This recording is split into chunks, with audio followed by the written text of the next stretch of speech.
se está rumorando un caso de la terminal, señor alcalde, me gustaría también, se está rumorando con vecinos de la zona 5, concretamente los que viven en este sector, que también la terminal está en un proceso de venta, sí, literalmente me lo contaron, pero solo para estar claros, porque ni me gusta comentar fuera de, pero valdría la pena saber qué acciones se está haciendo, algún proyecto que se está visualizando ahí, que de repente la población de ahí, de la zona 5, esté desinformada. Y hablo de la zona 5 porque ahí tuvimos nuestras oficinas y me involucraron en alguna manera para estar informados. Entonces, sería bueno considerar eso.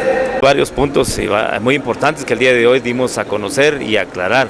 Número uno, algunos comentarios que han surgido en relación a que ya se vendió X o Y propiedad de la municipalidad. Hoy fuimos bien claros con los COCODES de segundo nivel, las diferentes instituciones, en que nosotros en ningún momento hemos vendido ninguna propiedad de la municipalidad, en ningún momento hemos donado, mucho menos, algún espacio de la municipalidad, sino que al contrario, nosotros como municipalidad estamos recuperando todas las propiedades que son de la municipalidad y pues que igual se le va a dar el uso correspondiente, pero que en ningún momento se ha cedido ningún predio a ninguna institución o empresa privada. Al contrario, nosotros estamos recuperando todas las propiedades que son de la municipalidad. Entonces, aclaramos, por ejemplo, surgió la duda en relación a la terminal. Nosotros lo que estamos haciendo con la terminal es limpiando la misma, y pues en su momento vamos a dar a conocer cómo va a quedar prácticamente la planificación del ordenamiento de la misma. Lo que nosotros pretendemos es que ya no la terminal funcione como un espacio para hacer mecánica,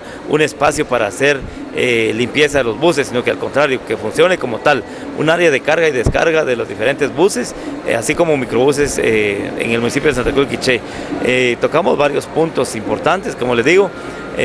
Lo más relevante es que se está trabajando fuertemente en el desarrollo del municipio de Santa Cruz de Quiché. Se habló nuevamente en lo que es la planificación del Parque Tecumán. Ahí nuevamente dimos a conocer que estamos trabajando con lo que es la planificación de un sótano de 2 niveles, uno para el área de parqueo y otro para poder empezar a ordenar o a ubicar a un mínimo de 400 comerciantes en este sector del segundo nivel y empezar o continuar con lo que es la limpieza de las calles del municipio de Santa Cruz de Quiché.